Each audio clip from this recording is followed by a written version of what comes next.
English Daily, the podcast. Your English journey starts now.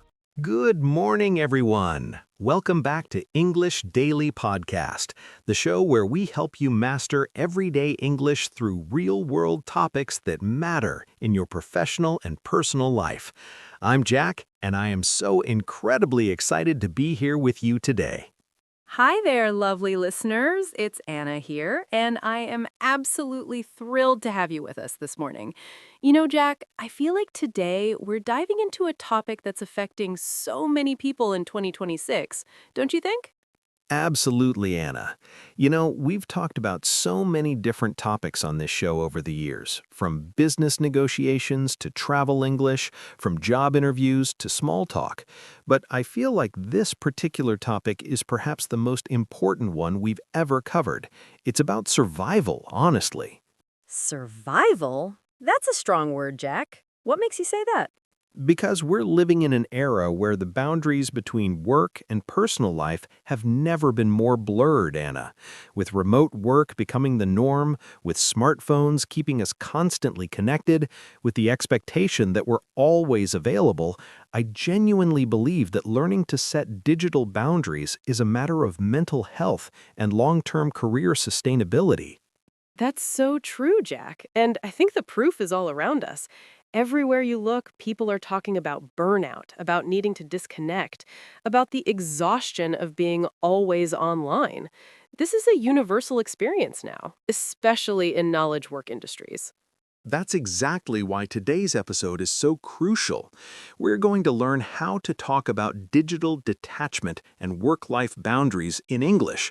These are essential skills for the modern workplace, and I promise you, by the end of this episode, you'll have a whole new vocabulary to express these needs confidently. That's right. So whether you're dealing with an always-on culture at your company, working remotely, or just want to learn the language to express your need for breaks, this episode is absolutely for you. We've packed this with real conversations, practical vocabulary, and reflection questions that will help you implement what you learn. And I have to say, Anna, I'm really looking to diving deep into this topic with you today.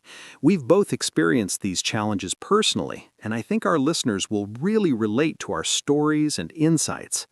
Oh, absolutely, Jack. I have so many experiences to share, and I know you do too. This is going to be such an authentic conversation, and I hope our listeners feel like they're right here with us, having a heart-to-heart about something that truly matters. Let's do this. Before we jump in, I just want to say thank you to each and every one of you for choosing to spend your time with us today. Your commitment to learning English and improving yourselves is truly inspiring, and we're honored to be part of your journey. Absolutely, Jack. Now, let's get into this incredibly important topic, shall we? So, Jack, let's start by setting the scene properly. What exactly do we mean by the always-on culture, and why has it become such a massive deal in 2026? Because I feel like everyone talks about it, but sometimes the concept gets a bit fuzzy. That's a great question, Anna, and I'm so glad we're starting here because understanding the problem is the first step to solving it. The always-on culture refers to this expectation in many modern workplaces that employees should be available and responsive outside of traditional working hours, around the clock, really. Wow, around the clock? That sounds absolutely exhausting. Can you give us some concrete examples of what this looks like in practice? Of course. So it might look like responding to emails at 10 p.m. after you've already had dinner with your family. It might mean taking phone calls on Saturday morning when you're trying to enjoy your weekend. It could be checking Slack messages while you're on vacation, or feeling obligated to join a Zoom meeting when you're supposed to be off for the day. Oh, I know this feeling so well, Jack. In fact, I experienced this exact thing just last week. I was on vacation with my family. We were at this beautiful lakeside cabin, and my boss sent me a message about a quick question on Saturday evening. I felt that familiar knot in my stomach immediately, that tension between wanting to truly enjoy my time off and feeling like I should respond immediately because it might be urgent. Oh, Anna, I've been there too. Honestly, more times than I can count. And what makes it so tricky is that there's often this unspoken expectation, this unwritten rule that if you don't respond, you're not dedicated enough or you're not a team player. It's such a difficult position to be in. You know what's interesting? I actually responded to that message that night. I told myself it would just take a minute, but of course it turned into a longer conversation, and then I couldn't stop thinking about work for the rest of the evening. It completely ruined my family time, and looking back, it wasn't even that urgent. That's the thing, Anna. It almost never is as urgent as it feels in the moment, and yet we train ourselves to respond immediately, and then we wonder why we feel so burned out and exhausted all the time. The always-on culture normalizes this expectation that work should always come first, no matter what. And I think it's gotten so much worse with remote work, hasn't it? When your office is literally in your home, it feels like work never really ends. There's no physical separation anymore, no commute to mark the transition from work mode to personal mode. Exactly, Anna. This is why we're seeing this whole new movement toward what many people call digital detachment. It's about intentionally creating boundaries between your work life and your personal life, especially when it comes to technology. It's not about ignoring your responsibilities or being lazy. It's about being intentional with your time and energy and recognizing that rest is actually essential for long-term productivity. So, what does digital detachment actually look like in practice? What are some of the strategies people are using? Well, it can look like many different things, Anna. Some people set specific office hours, even when working from home, and they communicate those hours clearly to their colleagues. Others have a rule that they don't check work email after 7 p.m. or on weekends. Some people literally put their work devices in a drawer at the end of the day. It's about creating physical and psychological boundaries. You know, Jack, I have to admit something that I was guilty of for the longest time. I used to check my work email first thing in the morning, even before I got out of bed. I would wake up, reach for my phone, and immediately start scrolling through messages.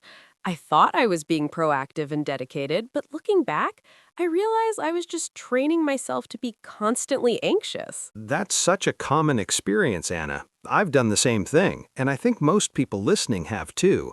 It's become so normalized that we don't even realize how it's affecting us until we consciously try to change it. So let's talk about that, Jack. What are some key phrases our listeners should know when they want to express the need to disconnect? This is really the meat of what we're trying to teach today, right? Absolutely, Anna. Some really common and useful phrases include, "I need to log off now." That's very direct and clear. Or, "I'm going to disconnect for the evening." That's a bit softer but still firm. You might also say, "I'll check this tomorrow when I'm back in the office," or "I'm stepping away from my computer for the rest of the day." I love those, Jack. And you know what? It's also really important to know how to respond when someone contacts you outside of work hours in a way that's not urgent. Like, you can say, "I appreciate you thinking of this, but I'm offline right now. Let's discuss this tomorrow when I'm back at my desk." That's firm, but still polite and respectful. Yes, and that's a skill that really does take practice, Anna. A lot of people feel guilty saying these things, like they're letting the team down or not being dedicated enough. But the truth is that setting boundaries is actually a sign of professionalism and self-awareness. It's about being sustainable. You know what, Jack? I think the biggest shift I've seen in 2026 is that more and more companies are actually formalizing these boundaries. There's something called the right to disconnect that's becoming law in many places around the world. Have you been following this movement at all? Yes, absolutely. Several countries have implemented laws that protect employees' right to ignore work communications outside of working hours. It's a fundamental shift in how we think about work-life boundaries, and it's becoming more and more common in professional policies and even employment contracts. That's really fascinating. So, what kind of language are we seeing around this? How do people actually express this in professional settings? Great question. You might hear phrases like, I need to exercise my right to disconnect. That's very formal and direct. Or, our company policy supports boundaries around after-hours communication. That's more about appealing to company policy. Or, I won't be responding to messages after 6 p.m. per our team's agreement. That's setting a clear expectation. You know what works really well, Jack? I actually set specific office hours for myself and communicate them to my team. I tell them I'm available until 5 p.m., and after that, I focus on personal time. If it's urgent, you can call me, but otherwise, I'll respond the next morning. It sets really clear expectations and reduces so much pressure. That's a fantastic strategy, Anna. I think a lot of people would benefit from being more explicit about their availability, instead of just hoping people will respect their boundaries. It's not about being difficult, it's about being clear and professional. And honestly, people usually appreciate knowing where they stand. Okay, so let's get really practical here, Jack. How do you actually tell your boss or a colleague that you can't help them right now without coming across as lazy or uncommitted or not a team player? This is something a lot of our listeners probably struggle with constantly. This is such an important skill, Anna, and honestly, it took me years to learn how to do this effectively without feeling guilty or anxious about it. The key is to be direct but respectful, and always, and this is crucial, always offer an alternative solution. Can you give us some specific examples? I think that would really help our listeners visualize how to have these conversations. Absolutely. So, if your manager sends you a message at 8 p.m. asking for something, you might say, "Thanks for thinking of this. I'm offline for the evening, but I can look into this first thing tomorrow morning and get back to you by 9 a.m." Or you could say, "I want to give this the attention it deserves, so let's discuss it when I'm back at my desk tomorrow. I'm not in the right headspace to think through this properly tonight." Those are really good, Jack. I think it's also important to remember that you don't always have to explain yourself in elaborate detail. You don't really owe anyone a lengthy justification for why you're not working. A simple, "I'm taking some personal time this evening," or "I'm spending time with my family tonight," is completely acceptable and doesn't require a long explanation. That's so important, Anna, and I think that's one of the biggest mindset shifts, recognizing that you don't owe your work your every waking moment. Your time outside of work is your time, and you have every right to protect it. Phrases like, "This can wait until tomorrow," or "Let's address this during regular hours," are perfectly professional. What about when it's your boss who's reaching out? That always feels trickier, doesn't it? There's that power dynamic that makes it harder to say no. That's a really good point, Anna, and you're right. It does feel different when it's your boss or someone higher up in the organization. But the truth is that you can still set boundaries. You might say something like, "I'd love to help with this, but I'm currently away from my work setup. Would it be okay if I looked into this first thing tomorrow?" Or, "I'm wrapping up for the evening, but I'll prioritize this first thing tomorrow morning." And you know what, Jack? I think it also helps to frame it in terms of giving your best work. You could say, "I want to give this my full attention and thoughtfulness, which I can't do right now. Can we discuss this tomorrow when I can be at my best?" That frames it as about quality rather than just not wanting to work. That's a really smart framing, Anna. It's not about being lazy, it's about caring about the quality of your work. And honestly, any good manager would prefer that you take time to do something properly rather than rush through it at 11 p.m. when you're exhausted. And you know what, Jack? I want to bring up something that I think is really promising for the future. There's this concept called the right to disconnect that's becoming law in more and more places. Have you been following how this is being implemented? Yes, absolutely. This is such an important development, Anna. Several countries now have formal laws that protect employees' right to ignore work communications outside of working hours. Some companies are even putting this into their employment contracts and official policies. It's a fundamental shift in the employment relationship. That's really encouraging. So what kind of language would someone use to invoke or refer to this in a professional setting? Good question. You might hear or use phrases like, I'm exercising my right to disconnect this evening. That's very formal and direct. Or, our company policy supports my not responding to non-urgent messages after hours. That's appealing to company policy. Or, I need to respect my work-life boundaries per our employment agreement. That's very formal but can be necessary in certain situations. Here's something I do that might help listeners who are nervous about these conversations. I actually prepare a template or two in advance, a polite but firm response that I can send quickly when someone reaches out at a bad time. That way, I don't have to think on my feet, and I'm less likely to give in to the pressure to respond immediately. That's a really smart strategy, Anna. Being prepared takes away the anxiety of the moment, and you can have different versions for different situations. A quick acknowledgement for your boss versus a slightly firmer response for a colleague who keeps reaching out inappropriately. I've also found that the first time you set a boundary with someone, it's the hardest. But after that, it gets so much easier because they know your expectations.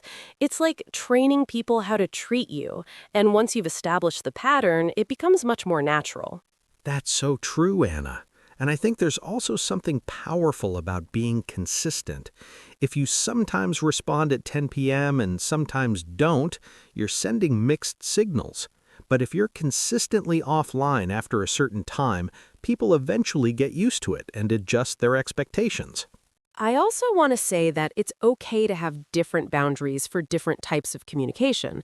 Like, maybe you're okay with getting urgent phone calls, but not okay with non-urgent emails. Or maybe you're fine with texts, but not Slack messages. It's about finding what works for you and communicating it clearly. Jack, I want to take a moment to talk about something that doesn't get discussed enough in professional settings. And that's the emotional weight of taking time off. Because even when we have the vocabulary to set boundaries, a lot of us still feel genuinely guilty about using our days off or taking vacations.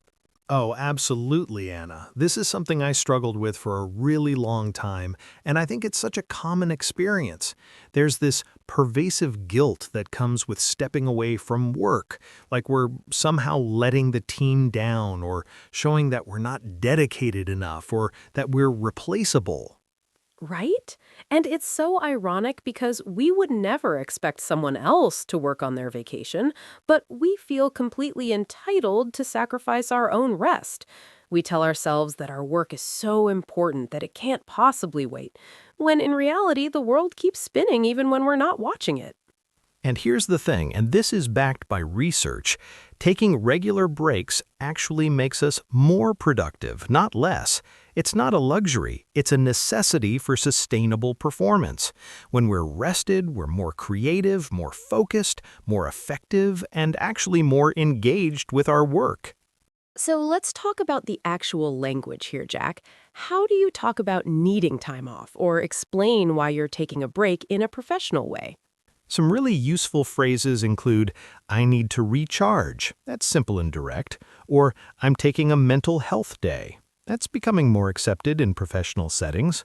Or, I deserve some time to disconnect and come back refreshed. You might also say, I'll be completely offline this weekend to rest and reset. Those are great, Jack. And for those trickier conversations with managers, especially when you need more than a day off, you could say, I've been working on a really intense project, and I think taking a couple of days off would help me come back with fresh perspective and more energy to finish strong. That frames it as something that benefits the work, not just yourself. Yes, and that's a really effective way to communicate it, Anna. Even though it shouldn't be necessary to justify your time off, the reality is that many workplaces still have that expectation. So framing it as benefiting the work can help get buy-in from reluctant managers. You know what? I also want to say something really important here, and I hope our listeners hear this. It's okay to not be productive sometimes. Not every single moment needs to be optimized or monetized or made useful. Rest has value in and of itself, not just because it makes us better workers. That's so important, Anna, and I think that's a really healthy perspective to have. Rest is not something you earn by working hard. It's a fundamental part of being human. We're not machines, and we need time to just be, to enjoy life, to connect with people we love, to pursue hobbies and interests that bring us joy. I remember when I first started my career, I was so afraid to take vacation days. I would accrue them and never use them, and I thought that was somehow noble or impressive. But then I had a manager who literally forced me to take a week off, and when I came back, I realized how depleted I had been. It was like I had been running on empty without even realizing it. Oh, I had a very similar experience, Anna. I was working insane hours for months, thinking I was being dedicated, and then I got sick, completely burned out, couldn't even function, and my doctor basically ordered me to take time off. It was a real wake-up call. Those experiences are so important, Jack. They teach us lessons that we can't learn any other way. But hopefully our listeners can learn from our experiences without having to go through the burnout themselves. Absolutely. And some other useful phrases around time off include, I need to take some personal days, or I'm going to use my vacation days that I've accrued, or I need to step back and focus on my well-being for a bit. These are all perfectly acceptable ways to express this need. And here's my challenge to everyone listening. Look at your vacation balance right now. Are you using your days or are you letting them accumulate? If you're not using them, ask yourself why. Is it because there's genuinely too much work, or is it because you've internalized this idea that rest is not important? Okay, so we've talked about the mindset and the vocabulary, but let's get really practical now. What are some real, actionable strategies that people can implement in their daily lives to create better digital boundaries? Great question, Anna. There are so many different strategies, and different things work for different people. One of the most effective that I recommend is something called time blocking or time boxing. Oh, I've heard of that. Can you explain how it works in the context of digital boundaries? Absolutely.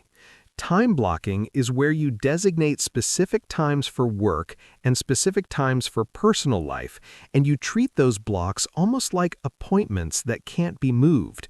So, for example, you might decide that after 6 p.m., you're not going to check work email or respond to Slack messages. Or you might take a different approach and designate your entire Sunday as a no-work day, with absolutely no work-related technology use. That sounds really helpful, Jack. Here's something I do that's been revolutionary for my evening relaxation time. I actually turn off all notifications on my personal phone after 7 p.m., not just for work apps, all notifications. It's like flipping a switch that tells my brain, okay, we're done for the day. That's a great strategy, Anna. I love that you're not just limiting work-related things, but creating a complete digital wind down. I think there's something powerful about that ritual aspect. And there's another thing I recently started doing that's been really helpful. I have a specific end-of-day ritual where I literally close my laptop, put it in a drawer, and say out loud, I'm done for the day. It sounds a bit silly when I describe it, but it creates such a strong psychological boundary. It's like a tiny ceremony that signals to my brain that work is officially over. I love that, Anna. The ritual aspect is so powerful. It doesn't have to be complicated. It can be as simple as putting your work bag in a certain place, or having a specific activity that marks the transition from work to personal time. These small actions really do add up to big changes over time. You know what else I think is really interesting, Jack? Some companies are now implementing things like no meeting days or focus time, where employees are encouraged to work deeply without interruptions. It's becoming more mainstream, and I think it's a really positive development. That's a great point, Anna. And there's also the concept of email bankruptcy, where you just accept that you can't respond to everything and focus on what's truly important. Or using tools and apps that help you limit your social media or news consumption during work hours. You know, Jack, I also want to speak to our listeners who might be in leadership positions. I think it's so important for managers and leaders to model these behaviors. If you're a manager who sends emails at midnight, your team is going to feel like they have to respond, even if you tell them not to. That's such an important point, Anna. Leading by example is crucial when it comes to digital boundaries. Culture starts at the top. And if leaders are demonstrating healthy boundaries, if they're not sending messages at midnight and are openly taking their vacation days, it gives permission for everyone else on the team to do the same. Another strategy I really like is creating different digital spaces. Like maybe you have a specific desk or room in your house that's just for work and you never use it for personal stuff. Or maybe you have specific work clothes that you wear during work hours and then change out of when you're done. It's about creating physical separation. That's a great point about the physical environment, Anna. And I think there's also something powerful about communicating your boundaries to the people closest to you, your family, your friends. Telling them, hey, I'm making a conscious effort to not check work email during dinner, or let's have phone-free time when we're together, helps create a support system for your boundaries. I think the most important thing is for everyone to experiment and find what works for them. Not every strategy is going to work for every person or every situation. The key is to be intentional and to keep trying until you find a system that helps you maintain the boundaries you need. Absolutely. And remember, it's not about being perfect. It's about making progress. Even small improvements in your digital boundaries can have a huge impact on your stress levels and your overall well-being. You know, Jack, I want to take a moment to talk about something that I feel doesn't get discussed enough in professional settings, and that's the mental health implications of being constantly connected. This is a topic that's really close to my heart. This is so important, Anna. And honestly, I think the conversation around mental health in the workplace has evolved so much in the last few years, especially since 2020. But there's still a long way to go, and I think we need to keep having these conversations. What do you mean by that? What are the mental health implications of this always-on culture? Well, there's this phenomenon called notification fatigue or alert fatigue. This is when you're constantly bombarded with messages, notifications, pings, and alerts, and it creates a state of chronic low-level stress. Your body is always in a state of readiness, like it's always expecting something urgent, and that means you never truly relax. Ugh, I know exactly what you mean, Jack. Even when I'm not actively working, I feel this low-grade anxiety whenever I hear a notification. It's like my brain has been trained to respond immediately, and it's so hard to turn that off. I'll be in the middle of enjoying a movie or dinner with friends, and I'll hear a phone buzz and feel this immediate spike of stress. That's such a common experience, Anna, and the research shows that this constant state of alertness actually has real physiological effects. Increased cortisol, disrupted sleep, difficulty concentrating, irritability. It's not just in your head, it's literally changing your body. That's really worrying. And I imagine it can lead to something even more serious, right? Yes, absolutely. One of the most serious outcomes is burnout, this state of physical and mental exhaustion caused by prolonged stress, often from work.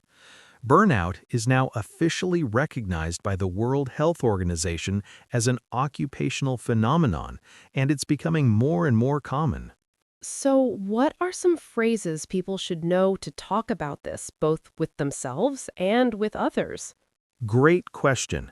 You might say, I need to unplug, or I'm going to take a digital detox.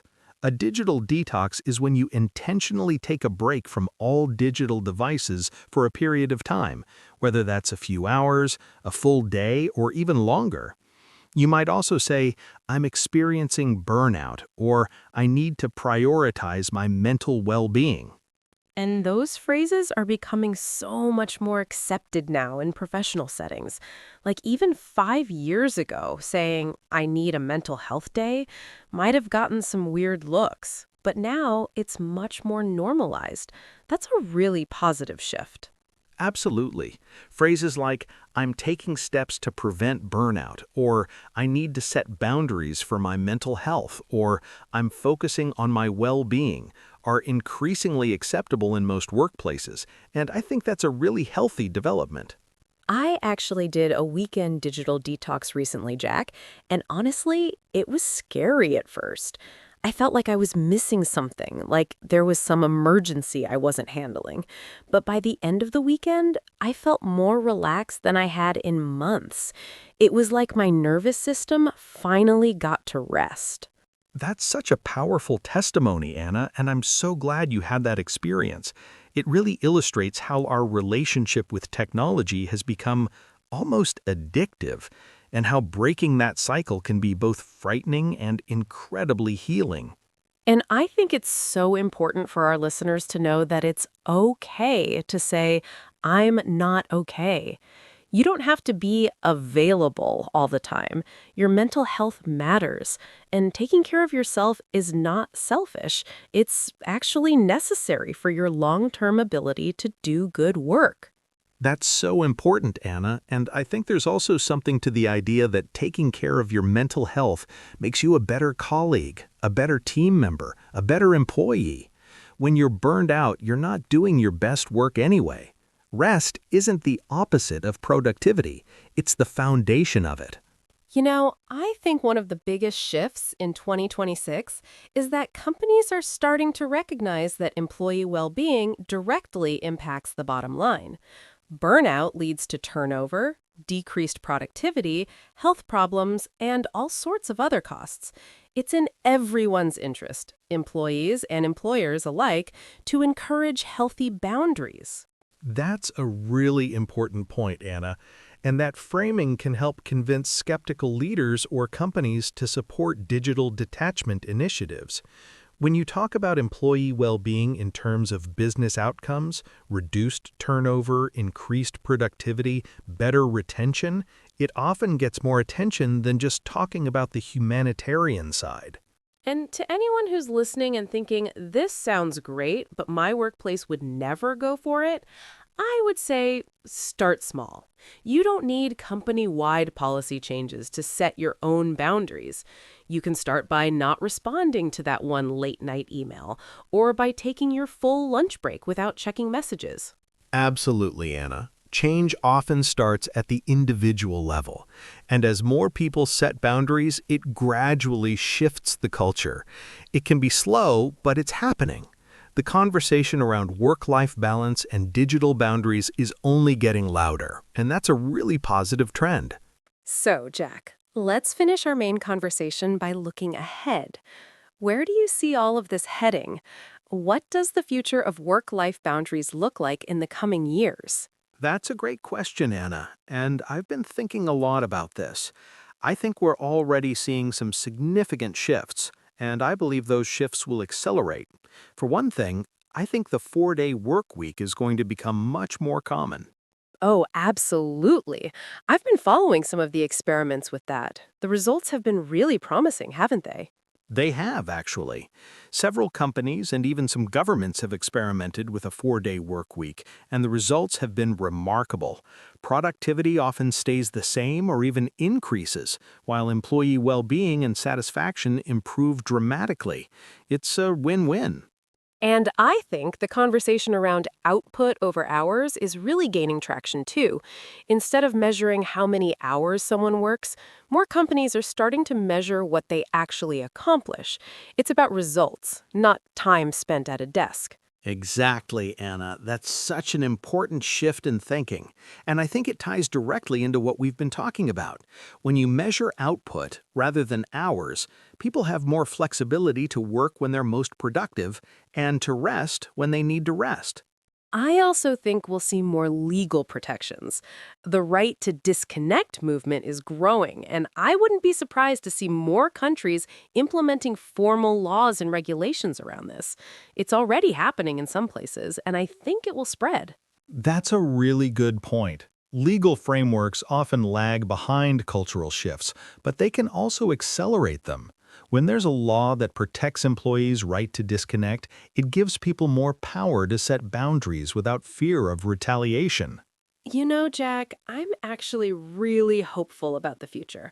I think younger generations are coming into the workforce with very different expectations. They grew up with this technology, so they understand it better than anyone. But they're also the ones who are most vocal about the need to step back from it. That's a great observation, Anna. There's definitely a generational component to this. Younger workers are more willing to challenge the status quo and ask for what they need in terms of boundaries. And I think the companies that will attract and retain the best talent are the ones that embrace these changes rather than resisting them. I also wonder if technology itself will evolve to help with this. Like maybe we'll see more tools and features built into our devices and apps that help us disconnect, that remind us to take breaks, that batch notifications so we're not constantly interrupted.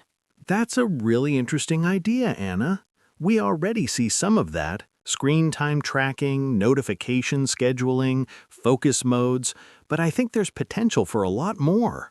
Some forward-thinking companies are already designing their tools with well-being in mind. So, for our listeners, what would you say is the most important thing they can do right now, today, to start implementing some of what we've talked about? I think my advice would be to start practicing these conversations now. Start small if you need to. Maybe just don't check your work email on Sunday morning. See how it feels. If that's too hard, try just one evening per week. Then build from there. Remember that setting boundaries is a skill, and like any skill, it gets easier with practice. And to add to that, I'd say be patient with yourself. It might feel uncomfortable at first. You might feel guilty or anxious. That's completely normal. But ultimately, setting boundaries leads to a more sustainable and fulfilling career and life. It's not selfish, it's necessary. That's so true, Anna. And I think the key message here is sustainability. We want to have long, successful careers, and that means taking care of ourselves along the way. Burning out early doesn't help anyone, not you, not your family, not your employer. Well, friends, I hope this conversation has given you a lot to think about and a lot of practical tools to use. Now let's move into our vocabulary breakdown, where we'll give you all the key phrases you need to start implementing these ideas in your professional life. Now, Anna, let's give our listeners a really comprehensive vocabulary list. These are the key phrases and expressions you'll need to talk about digital detachment and work-life boundaries in English in professional settings. I'm so glad we're doing this, Jack. These are exactly the kinds of phrases that will really help our listeners level up their professional English. Don't worry about memorizing everything at once. Just pick a few that resonate with you and start using them. Let's start with the most fundamental ones. To log off means to stop working on your computer or signing out of work systems. Example, I'm going to log off now. See you tomorrow. To disconnect is similar, but a bit broader. You can disconnect from work, from technology, from social media. Example, I need to disconnect from work tonight and spend quality time with my family. Another great option is to unplug. It has a nice visual quality to it, like pulling the plug on something. Example, this weekend I'm going to completely unplug and recharge my batteries. Work-life balance is such an important term. It refers to the equilibrium between your professional responsibilities and your personal life. Example, our company is really focused on promoting work-life balance for all employees. Continuing with more vocabulary, to set boundaries means to establish clear limits. Example, I've learned to set clear boundaries between my work and personal time, and it's made a huge difference. Another useful phrase is always-on culture. Describes an environment or workplace where people are expected to be available constantly, around the clock. Example, the always-on culture in some startups can lead to serious burnout if you're not careful. To exercise your right to disconnect is a more formal phrase that refers to the legal right to ignore work communications outside of work hours. Example, I'm exercising my right to disconnect this weekend, so I'll respond to any non-urgent matters on Monday. Burnout is a state of physical and mental exhaustion caused by prolonged stress, often from work. Example, she was experiencing burnout and needed to take several weeks off to recover properly. To recharge means to rest and regain your energy. Example, I took a week off to recharge and come back feeling refreshed and ready to work. Digital detox is an intentional break from digital devices and technology. Example, I'm going on a digital detox this weekend. No phone, no computer, no screens at all. Notification fatigue, or alert fatigue, describes the exhaustion and stress from constantly receiving notifications. Example, I'm suffering from notification fatigue from all these work messages. I think I need to turn some of them off. Screen time refers to the amount of time spent looking at screens, whether for work or personal use. Example, I'm trying to reduce my screen time in the evenings to improve my sleep quality. To take a mental health day means to take time off specifically for psychological well-being. Example, I'm taking a mental health day tomorrow. I need a break to reset. To be offline means to not be available through digital means. Example, I'll be offline this weekend, so please don't hesitate to reach out to John if it's urgent. Out of office is a phrase used to indicate you're not available, often set automatically on email. Example, I'm currently out of office until Monday with limited email access. Focus time, or deep work, refers to uninterrupted time dedicated to concentrated, productive work. Example, I block off focus time in the mornings when I can work without distractions. To bounce back means to recover from something, like stress or illness. Example, after her burnout, she took several months to bounce back and return to work full-time. Email etiquette refers to the proper and professional way to handle email communication. Example, one part of our new policy is better email etiquette, no sending non-urgent messages after hours. Urgent versus important is a framework for prioritizing tasks and requests. Example, let's categorize these requests as urgent versus important to decide what really needs immediate attention. Protective by design is a newer phrase referring to systems, tools, or policies built to protect people's well-being. Example, our new time tracking system is protective by design. It reminds people when they're working too much and encourages them to take breaks. And finally, the right to disconnect is the legal or policy-based right to not respond to work communications outside of defined work hours. Example, the right to disconnect is becoming more common in employment contracts, especially in Europe. There are so many great phrases here, everyone. Don't try to memorize all of them at once. Instead, pick a few that resonate with you and start using them in your daily conversations and at work. Practice makes perfect. Now, Jack, I think it's time for our reflection questions. These are questions we want you to think about, perhaps discuss with a friend or partner, or even write in a journal. Really sit with these and consider how they apply to your own life and work. These questions are designed to help you internalize the concepts we've discussed today and think about how you can apply them in your own context. There's no right or wrong answer. It's all about personal reflection and honest self-assessment. First question. How often do you check work-related communications outside of your regular working hours? Do you feel anxious or guilty when you see a notification from work? Take a moment to honestly assess your relationship with work technology. Are you in control, or is it controlling you? Second question. Can you think of a specific time when you wanted to disconnect but felt guilty about it? What was that experience like, and how did you handle it in the moment? How might you handle a similar situation differently now with the vocabulary and strategies we've learned today? Third question. What does work-life balance actually mean to you? Is it about equal hours spent on each, equal energy, or something else entirely? How would you describe your current balance on a scale of 1 to 10? And what would it take to move that number higher? Fourth question.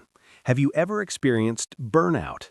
What were the warning signs that you were heading toward it, and what helped you recover? Looking back, what could you have done earlier to prevent burnout from happening in the first place? Fifth question. What strategies have you already tried or might you try to create better digital boundaries in your life? Is there one small thing you could start doing this very week, like turning off notifications after a certain hour or not checking email on Sunday morning? Sixth question. How comfortable are you with saying no to requests that come outside of your working hours? What makes it difficult for you to set these boundaries? Is it fear of judgment, fear of missing out, or something else entirely? Seventh question.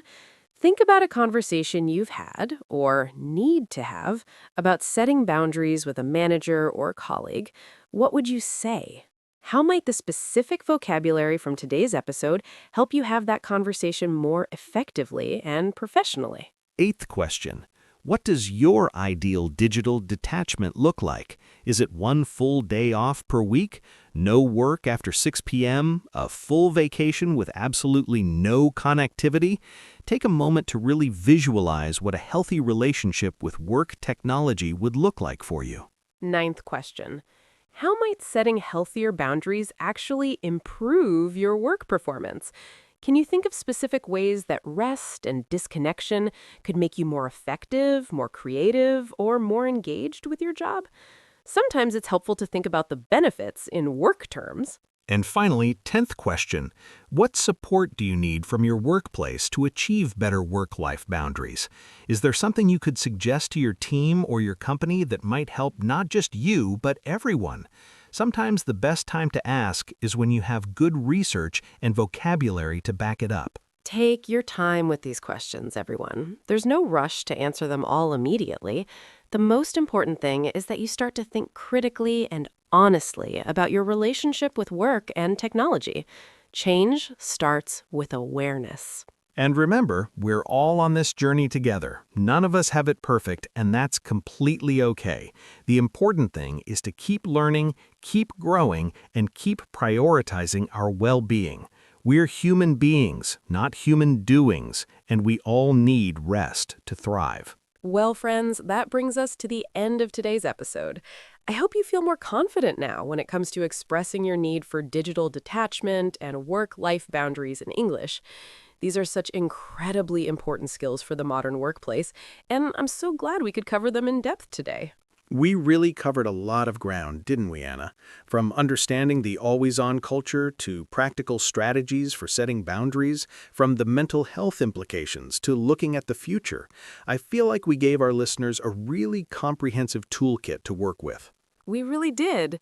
We talked about the vocabulary of disconnecting, the art of saying no gracefully, why time off matters, practical strategies you can implement, the crucial mental health connection, and even looked ahead to what the future might hold. That's a tremendous amount of ground to cover. And I want to encourage everyone to start small. You don't have to overhaul your entire relationship with work overnight. Maybe just pick one thing. Maybe it's not checking email on Sunday morning. Or maybe it's turning off notifications after 7 p.m.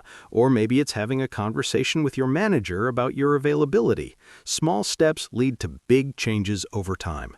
That's such good advice, Jack. And remember, setting boundaries is not selfish. It's necessary for your long-term well-being and, frankly, for your career sustainability.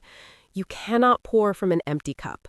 You have to fill yourself up first before you can give to others, whether that's your family, your friends, or your job. Before we go, I want to thank each and every one of you for listening. You're taking time out of your day to invest in your English skills and your professional development, and that dedication is truly admirable. Every episode is a step forward, and I'm so proud of all of you. And if you found this episode helpful, please share it with a friend or colleague who might benefit from these conversations about digital boundaries. Let's spread the word about the importance of work-life balance and help each other create healthier relationships with work. That's it for today, everyone. I'm Jack. And I'm Anna. Until next time, keep practicing, keep learning, and most importantly, take care of yourselves. Your well-being matters, and you absolutely deserve to have a life outside of work. You got this. Take care, everyone, and remember, it's completely okay to log off. Your work will be there tomorrow, but your peace of mind is priceless. See you next time. Bye for now, friends. Have a wonderful week, and we'll talk to you soon. Your learning journey doesn't stop here. Keep improving your English. Click the next video or explore more episodes we've picked just for you. See you in the next lesson.